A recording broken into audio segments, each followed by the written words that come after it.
As we get ready for the Saudi Arabian Grand Prix, the excitement is building, and it's time to talk upgrades.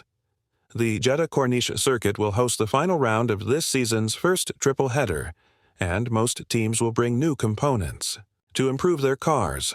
Ferrari, Red Bull, Williams, and even Haas have some significant changes planned, and I've got all the details on what to expect from their packages. Let's kick things off with Ferrari. The Bahrain Grand Prix was a standout performance for them this season.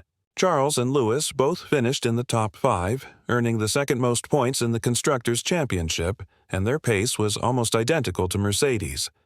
They had a shot at a podium with Charles, but the timing of the safety car and a pit strategy mishap took that chance away.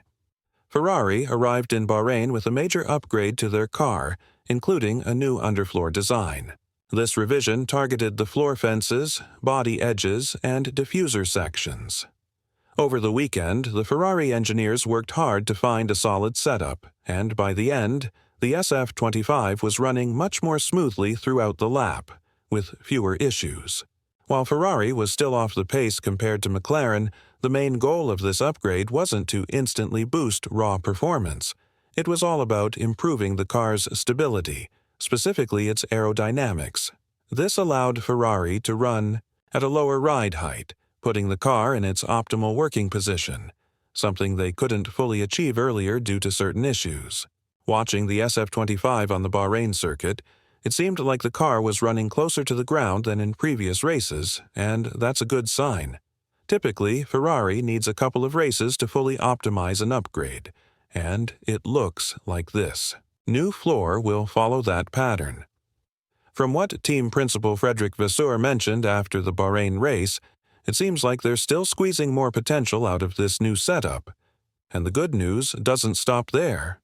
More updates are coming to Jeddah. According to sources close to Ferrari, the team plans to tweak the side pods to enhance airflow around the car, particularly focusing on the undercut area. As we know, this generation of cars works best when the floor and body are perfectly in sync. These upcoming changes could unlock even more of the SF25's potential, which Ferrari saw in simulations but hasn't yet translated into consistent race performance. Another change Ferrari is expected to make is to the front wing to optimize airflow through the floor tunnels, which should complement the new floor setup. Moving on to Mercedes, Bahrain was a decent weekend for them in terms of performance, even, though the results didn't entirely reflect it. George secured another podium finish, while Antonelli ended up in P1, though that was due to an untimely safety car that disrupted his strategy. Still, the W16 car is showing promise, and when you look at the data, it's not far off McLaren's pace. Mercedes hasn't introduced any upgrades yet this season, but reports suggest that they're planning to bring their first package at Imola. However, some sources indicate that they may fast-track parts for the Jeddah race. According to these reports, the team is working on revisions to the car's floor edge, allowing it to run lower to the ground and generate more downforce. They're also expected to introduce a third-spec front wing, with new upper flaps and end plates to improve airflow from the front of the car into the floor tunnels, reducing drag in the process. Looking at Red Bull, the Bahrain race wasn't their best outing. Max and Yuki finished in P6 and P9, and the RB21 seemed to be the fourth fastest car, trailing behind McLaren, Mercedes, and Ferrari. From what we've seen in the first few rounds, the RB21 performs well on front-limited circuits, but struggles on rear-limited ones, just like we saw in Bahrain.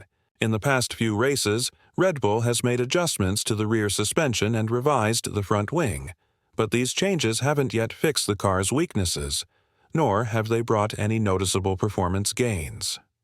Despite this, Red Bull is not giving up on the 2025 project.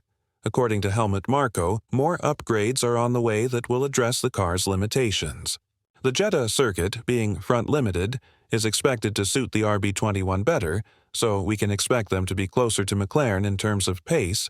However, right now, their focus will be securing a spot on the podium rather than fighting for the win.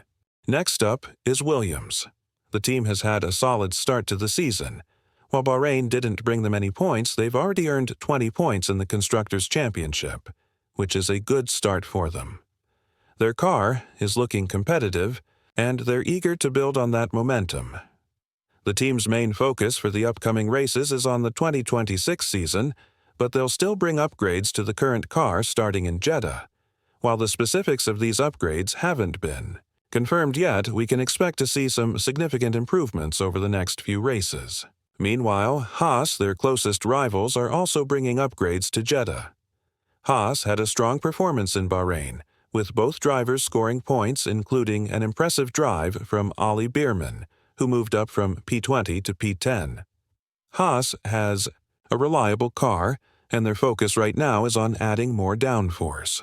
They've announced that they'll revise the underfloor in Jeddah to reduce high-speed bouncing, especially considering the circuit's high-speed sectors 2 and 3. With all these upgrades on the horizon, the Saudi Arabian Grand Prix is shaping up to be an exciting race.